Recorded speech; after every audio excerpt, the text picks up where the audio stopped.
ज्योतिषाचार्य आशा त्यागी Rajmangal times और धर्म मंच की हस्तरेखा सीरीज में आपसे बात कर रही हूँ सूर्य रेखा के बारे में। सूर्य रेखा जो पिछली वीडियो में हमने जिक्र किया था, यश और मान की प्रतीक है हमारी। तो इसका उद्गम अलग अलग स्थान से हो सकता है हमारे हाथ में।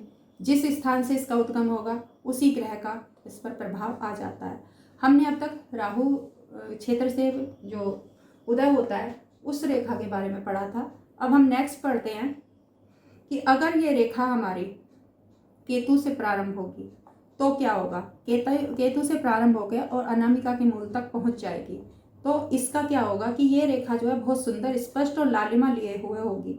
जिस व्यक्ति की हथेली में ये होती है उस व्यक्ति का बचपन बहुत अच्छा बीतता है और उसमें कुछ आध्यात्मिकता, यश और मान के साथ साथ उसके जो विचार हैं उसमें केतु का पुट आ जाता है तो उसमें आध्यात्मिकता के गुण आ जाते हैं। अगर ये रेखा हमारी कहीं बीच से, हथेली के बीच से ही इस तरीके से उदय हो जाती है तो इस प्रकार की रेखा देखने को मिलेगी। तो वे व्यक्ति बहुत चतुर होते हैं, कनिंग होते हैं, उत्साही होते हैं, किसी भी चीज़ को करने के लिए तत्पर रहते हैं, हमेशा जल्दबाजी में डिसीजन लेते हैं वे लोग। तो इस रेखा का अगर जो मिड हथेली से उद्गम होगा तो ऐसे लोग किसी भी चीज़ को करने के लिए बहुत आतुर दिखाई देते हैं और लास्ट में उनका रिजल्ट जो है वो पॉजिटिव होता है, क्योंकि जो एंडिंग पॉइंट है वो आखिर में सूर्य तक ही पहुंचता है। और सामने वाले व्यक्ति के चेहरे को देखकर उसके भावों को पहचानने का एक उनके अंदर विलक्षण गुण पाया जाता है। जीवन में ये लोग स्वतंत्र प्रकृति से काम करना जो है पसंद करते हैं, किसी का दबाव इनको बिल्कुल पसंद नहीं होता। वैसे तो सूर्य रेखा कहीं से भी उदय हो, अगर वो वेल डेवलप है तो प्रभाव में तो किसी के वो लोग काम कर ही नहीं सकते हैं। एक बार ये जो निर्णय ले लेते हैं उसे फिर टालना बहुत मुश्किल होता है, मतलब अडिग होते हैं, उस पर अमल करते ही करते हैं। जीवन में ऐसे व्यक्ति अच्छे मित्र कहे जा सकते हैं, ऐसे लोगों को हम अच्छे मित्र कह सकते हैं। अगर ये रेखा इसी तरीके से जैसे मैंने कहा कि हथेली के बीच से और सन लाइन तक पहुंचती है, कोई रेखा इसको काट नहीं रही है, कोई दूषित प्रभाव इस पर नहीं है, कोई रेखा इसमें नीचे की तरफ को जैसे कहा कि डाउनफॉल नहीं कर रही है, कोई शाखा जो छोटी छोटी होती हैं और ये सीधे ऊपर की तरफ जा रही है, तो ऐसे लोगों के हाथ में जो है ऐसा कह सकते हैं कि बाय बर्थ भाग्य का सपोर्ट रहता है। प्रबल भाग्यशाली ऐसे लोगों को हम कह सकते हैं। उनके जीवन में आकस्मिक धन लाभ, जैसा कि राहु के क्षेत्र को हम मानते हैं कि राहु अगर अच्छा है तो वो सडनली लाभ देता है, अगर बुरा है तो सडनली जो है वो हानि देता है। तो ऐसे लोगों के जीवन में सडनली जो है लाभ के चांस बनते हैं, आकस्मिक लाभ, बार बार उनको कहीं से भी, चाहे लॉटरी में या किसी भी चीज़ में धन आगम के योग बनते हैं। या फिर कहीं भी कोई वो सरकारी काम करने की कोशिश करते हैं तो कोई सपोर्ट उनको ऐसा मिल जाता है कि उसमें लाखों के वारे न्यारे उनके हो सकते हैं। तो इसे आकस्मिक धन लाभ का योग हम मानते हैं।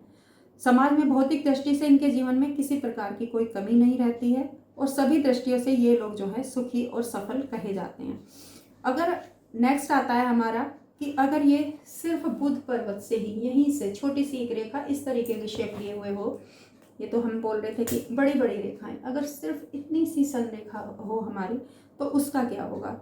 ये बहुत कम व्यक्तियों के हाथों में होती है, लेकिन जिन व्यक्तियों के हाथ में ये रेखा होती है वो एक्टिंग के फील्ड से जुड़े हुए होते हैं, क्योंकि उनकी स्पीच, उनका जो एक्टिंग का वो होता है, बोलने का तरीका, चलने का तरीका, बैठने का तरीका, वो इतना अट्रैक्टिव होता है कि वो दूसरों को अट्रैक्ट अपनी तरफ करते हैं और वो कुशल अभिनेता कहे जा सकते हैं। सुखी और सफल लोग होते हैं, वो अपनी कला के माध्यम से वो अतुल्य धन और यशमान प्राप्त करते हैं। हम जितना भी फिल्म इंडस्ट्री में लोगों को देखते हैं, किसी का भी पास्ट अगर हम उठा के देखें तो हर किसी की एक कथा यही होती है कि मैं जीरो से हीरो बना। तो वो लोग वही होते हैं कि जिनका बुध पर्वत जो है, बुध नाटकीयता को जन्म देता है। बुध जो है किसी भी चीज़ का त्वरित फल भी देता है और त्वरित किसी भी चीज़ का रेस्पॉन्स उनको देता है। और जब वो आकर सन फिंगर पर मिल जाता है तो बुध और सूर्य ये एक तरीके का बुधादित्य योग या राजयोग बन जाता है। इसके अलावा कई लोग ऐसे होते हैं कि लंबी, स्पष्ट और सीधी सूर्य रेखा व्यक्ति को यश, मान और प्रतिष्ठा दिलाने में सहायक होती है। वो कहीं से भी उद्गम नहीं है, सीधे स्टेट है, छोटी सी है, मैं नेक्स्ट उसमें आपको ड्रॉ करके दिखाती हूँ कि सिर्फ अगर इस तरीके की रेखा है तो वो इंसान को यश मान और प्रतिष्ठा दिलाएगी। यदि दोनों हाथों में ये रेखा हो, लेफ्ट और राइट, मेनली हम जो मानते हैं कि जो इंसान का कर्म का हाथ होता है वो राइट हैंड होता है, और जो लेफ्ट हैंड है वो हमारा बाय बर्थ होता है, हमें विरासत में मिला होता है। कई बार देखने को मिलता है कि लेफ्ट हैंड में कुछ रेखाएं जो हैं वो अच्छा फल नहीं देती हुई हमें दिखती हैं, लेकिन राइट हैंड में बहुत सारी रेखाएं अच्छी होती हैं। तो इंसान जैसे जैसे कर्म करता जाता है वैसे वैसे रेखाओं में बदलाव आता चला जाता है। लेकिन अगर लेफ्ट और राइट दोनों ही हैंड में ये स्पष्ट हो तो जीवन में पूर्ण सफलता मिलती है उनको। बाय बर्थ भी फैमिली सपोर्ट मिलता है, और बाय कर्मास भी जो है वो लोग अचीवमेंट जो है अच्छा ही करते हैं।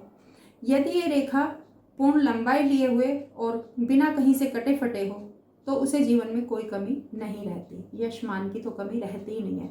उसमें एक चीज़ मैं